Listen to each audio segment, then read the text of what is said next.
File کر رہا ہے, ریویو فائل کر رہا ہے, تو ہم لوگوں کو ایک دم سے گھبراہٹ ہوئی کہ یہ تو گڑبڑ ہو گئی.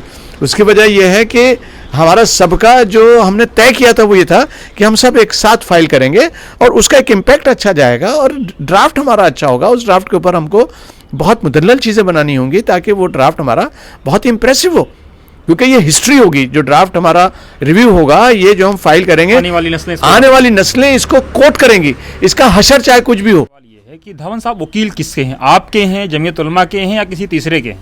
صاحب جمعیت علماء کے یا مسلم پرسنل لا بورڈ تو اس میں پارٹی نہیں ہے, یا کسی اور کے, وہ سب کے وکیل ہیں.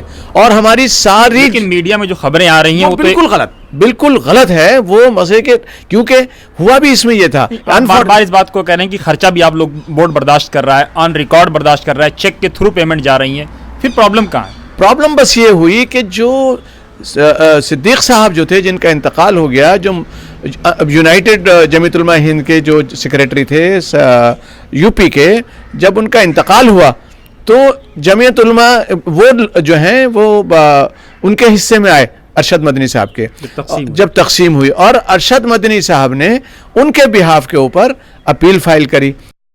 لیکن حقیقت بات یہ کہ اس کی ساری پیروی, ساری تیاری, ساری ڈیٹیل, اس کا ٹرانسلیشن میں نے بہت سارے لوگوں سے الگ الگ کر کے کیا نام ہے لکھنؤ سے اور کیا نام ہے ہمارے گجرات سے کرائے, اور اس کے اوپر اچھا خاصا ہمارا خرچہ ہوا جو مسلم پرسنل لا بورڈ نے برداشت کیا. ساری تیاریاں ہم کر رہے تھے اور اس کے بعد ہم یہی محسوس کر رہے تھے کہ بھئی یہ ایک ہی سب کچھ ہے. لیکن اس دن سے بھی یہ چکر شروع ہوا, اور اس کے بعد جب ریویو کا معاملہ ہوا تو ریویو کے بعد جیسے میں نے کہا کہ یہ ہوا کہ بھئی ہم کل اپیل فائل کرنے والے ہیں. جب ہم نے اس کے اوپر اپنا ریز کیا, ایشو معلوم کیا کہ بھئی یہ کیا ہو رہا ہے, اس وقت تک اخبار کے اندر اور میڈیا کے اندر ڈاکٹر دھون صاحب کا وہ غصے والا جو ٹویٹ ہے وہ ہو رہا تھا, اور ہمارے پیروں کے نیچے کی زمین کھسک گئی کہ یہ کیا ہوا. کیا اب دھون صاحب آپ لوگوں کے ساتھ ہیں, بات بن سر گئی؟ ہماری ساری جو پٹیشن جو ڈرافٹ کو اپروو کیا ہے وہ دھون صاحب نے اپروو کیا ہے, اور اس سلسلے میں ہمارے قاسم رسول صاحب جو ہمارے اس کے کنوینر ہیں, انہوں نے باقاعدہ پریس ریلیز بھی دی ہے.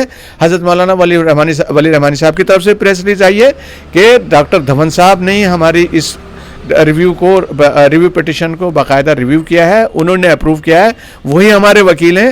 اب وہ جمعیت علماء کے وکیل ہیں یا نہیں ہیں, وہ تو وہ غصے میں, اور انہوں نے بالکل اعجاز مقبول سے ہی بات کرنی بند کر دی, اور ان کا تو سوال ہی پیدا نہیں ہوتا. لیکن وہ من حیث القوم, ان کا کہنا بھی یہ تھا بیچاروں کا کہ بھائی مسلمانوں میں اس کے اوپر کسی قسم کا کوئی تفرقہ نہیں ہونا چاہیے. یہ بات سچ ہے کہ وہ ایک بھی پیسہ نہیں لے رہے ہیں, فری آف کاسٹ لڑ رہے ہیں کیس؟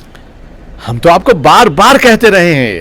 ان کا مزاج تو یہ ہے کہ وہ ہم لوگوں جو ہمارے جتنے بھی بچے جب وہ جاتے تھے اے آر اسسٹنٹ وغیرہ جاتے تھے, ان کے لیے کھانا وانا بھی بیچارے خود منگاتے تھے. وہ چائے جب ہم لوگوں نے اصرار کیا تو انہوں نے کہا کہ میں نے اس وقت فیس نہیں تھی جب میرے پاس کچھ نہیں تھا, اب تو خدا کا شکر ہے میرے پاس سب کچھ ہے, میں فیس نہیں تھا. آخری سوال فاروقی صاحب یہ ہے کہ مان لیجئے آپ لوگوں کا کیس ڈسمس ہو جاتا ہے, 1888 میں بھی مہنت صاحب کا کیس ڈسمس ہو گیا تھا, 132-33 سال بعد پھر دوبارہ کھلا, 2 بار کیس ڈسمس ہونے کے بعد جو ہے کہ وہاں مندر نہیں بنے گی, ڈسپیوٹ ہونے کا خطرہ ہے, تو کیا آپ کو لگتا ہے کہ اگلے 100-200 سال بعد پھر یہ کیس کھل سکتا ہے؟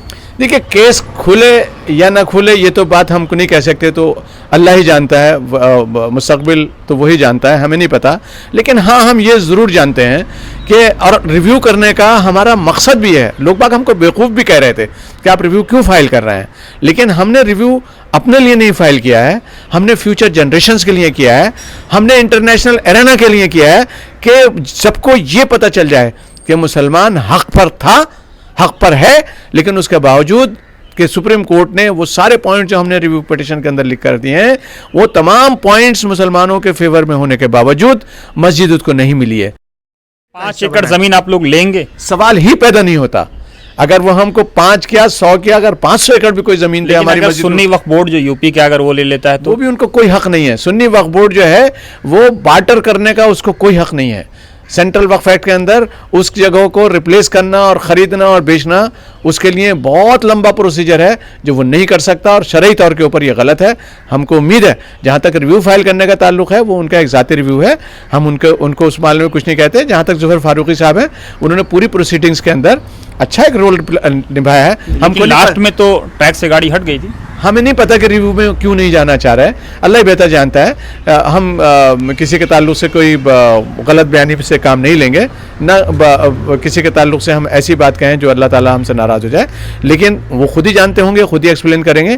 لیکن مجھ کو پوری امید ہے کہ وہ کسی بھی حالت میں مسجد کے بدلے میں 5 ایکڑ زمین کسی حالت میں نہیں لیں گے, اور اگر خدا نہ کرے انہوں نے لیا بھی تو یہ اللیگل کام ہوگا, اور ہم اس کو ریویو پٹیشن کے اندر ایک ہمارا یہ پوائنٹ ہے کہ ہم موسیقی کہ آپ نے یہ جو فیصلہ زمین دینے کا کیا ہے وہ غلط ہے. شکریہ بہت بہت فاروقی صاحب.